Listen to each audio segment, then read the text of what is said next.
Hello students, good morning. Adarsh Hindi Vidyalaya में आपका स्वागत है। आज हम लोग द्विघात समीकरण कक्षा 10 का प्रश्नावली 4.4 के जो गणनात्मक प्रश्न है न्यूमेरिकल टाइप के, उस प्रकार के सवालों को हल करने वाले हैं। आज का हमारा सवाल है, क्या ऐसी एक आम की बगिया बनाना संभव है? क्या ऐसी एक आम की बगिया बनाना संभव है? आपको आम का बगीचा बनाना है जिसकी लंबाई चौड़ाई से 2 गुनी है। अच्छा, आम का जो बगीचा बनाना है वह उसकी लंबाई जो है उसकी चौड़ाई की 2 गुनी है, मतलब लंबाई चौड़ाई से 2 गुना है और उसका क्षेत्रफल 800 मीटर स्क्वायर दिया है। अब जो आपको जो आम का बगीचा तैयार करना है वह आम का बगीचा 800 मीटर स्क्वायर क्षेत्रफल में तैयार करना है और उस 800 मीटर क्षेत्रफल स्क्वायर में आपको जो लंबाई है वह चौड़ाई की 2 गुनी लेनी है। ठीक है, चौड़ाई के मान से लंबाई 2 गुना लेना है। यदि ऐसा संभव है तो उसकी लंबाई और चौड़ाई ज्ञात कीजिए। तो हमको इस सवाल में क्या है, फिर से समझिए, एक आम का बगीचा हमको बनाना है और उसका मान दे रखा है कि आपको 800 मीटर स्क्वायर में आपको ये है कितना, 800 मीटर स्क्वायर में बनाना है। बगीचा हो, खेत हो, ये सभी चीज़ें हमेशा क्या है, आयताकार में ली जाती है। ठीक है, तो ये बगीचा जो बनाना है इसमें इसकी जो लंबाई है वह चौड़ाई की क्या है, 2 गुनी है और क्षेत्रफल का मान कितना है, 800 मीटर स्क्वायर है। तो इसकी ओरिजिनल लंबाई और ओरिजिनल चौड़ाई कितनी होगी? ठीक है, तो ये चीज़ें हमको नहीं मालूम होती है। तो इस प्रकार के सवालों को हल करते समय जो चीज़ें हमें अज्ञात होती है उसको हम मान लिया करते हैं। तो हम इस सवाल में इसे x मान करके हल करेंगे। यहाँ लिखेंगे, माना कि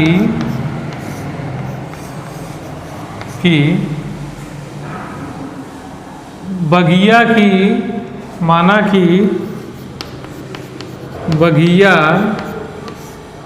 की चौड़ाई b जिसको बोलते हैं x मीटर है तथा लंबाई को l बोलते हैं, लेंथ, वह आपका कितना हो जाएगा। तो यहाँ सिंपल सी एकदम साधारण तरीके से बात बोलिए, लंबाई जो है चौड़ाई से 2 गुना है, तो उससे 2 गुना है तो चौड़ाई कितनी है, x है, तो ये 2x हो जाएगा। ठीक, ओके। उसके बाद सवाल में क्या बोला गया है, उसका क्षेत्रफल 800 मीटर स्क्वायर दिया है। बगिया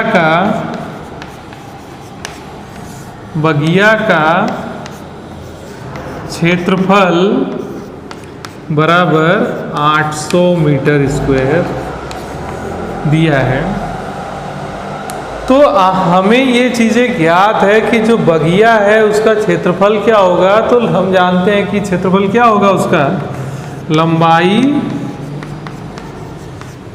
गुणा चौड़ाई बराबर 800 मीटर स्क्वायर। मीटर स्क्वायर इसका मात्रक हो गया क्षेत्रफल का। लंबाई को हमने क्या माना, L, चौड़ाई को B बराबर 800 मीटर स्क्वायर। L का मान देखिए कितना है, 2x है, गुणा x बराबर 800 मीटर स्क्वायर। ठीक, अब इसके आगे 2x गुणा x कितना हो जाएगा, तो हम देखेंगे 2x गुणा x कितना हो जाएगा, 2x स्क्वायर हो जाएगा, बराबर ये हो गया आपका 800। अब यहाँ पे देखिए इसको सिंप्लीफाई करेंगे तो x स्क्वायर बराबर कितना हो जाएगा, 800 भागे 2 अब ये कितनी बार में जाएगा, तो 2 के पहाड़े से कट जाएगा तो 400 बार में जाएगा। इसलिए एक्स स्क्वायर का मान जो आया कितना आ गया, 400 आया। तो सिंपल सी बात है, जब हम x का मान निकालेंगे तो इसका वर्गमूल निकलेगा। वर्गमूल निकलेगा तो कितना होता है, 400 का वर्गमूल 20 होता है। लेकिन प्लस के 20 का वर्ग करेंगे तो भी 400 आएगा, माइनस 20 का वर्ग करेंगे तो भी 400 आएगा। इसलिए यह मान आपका प्लस माइनस 20 आएगा। परंतु माइनस जो 20 आएगा वह मान तो चौड़ाई में लिया नहीं जाएगा, इसलिए आपका मान क्या होगा, x बराबर 20 मीटर होगा। ये 20 मीटर जो है तो चौड़ाई बराबर आपकी हो गई 20 मीटर। लंबाई जो हो जाएगी, लंबाई 2x माना है, बराबर 2 गुणा 20 बराबर 40 मीटर। तो हम लोगों ने इस सवाल को देखा, एक बार फिर से समझ लेते हैं। इस सवाल में हमको ये कहा गया था कि आपको एक आम का बगिया बनाना है। जो आप ये आम का बगिया बना रहे हैं वो उसमें जो चौड़ाई है और जो लंबाई है, लंबाई का जो मान है वह चौड़ाई से 2 गुना है इस तथा और जो जितने विस्तार में बनाना है बगिया को वह क्षेत्रफल दिया गया 800 मीटर स्क्वायर।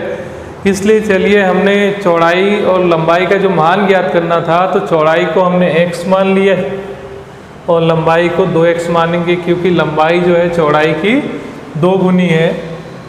बगिया का क्षेत्रफल 800 मीटर दिया है, इसलिए क्षेत्रफल का फॉर्मूला लगाएंगे, लंबाई गुणा चौड़ाई बराबर क्षेत्रफल। तो उसका मान रखे, मान रखने के बाद एक कीमत आई, उसको सिंप्लीफिकेशन किया। सिंप्लीफिकेशन करने के बाद जो चौड़ाई का मान प्लस माइनस 20 आया, लेकिन चौड़ाई जो होती है वो माइनस में ली नहीं जाती, इसलिए धनात्मक मान लिया गया।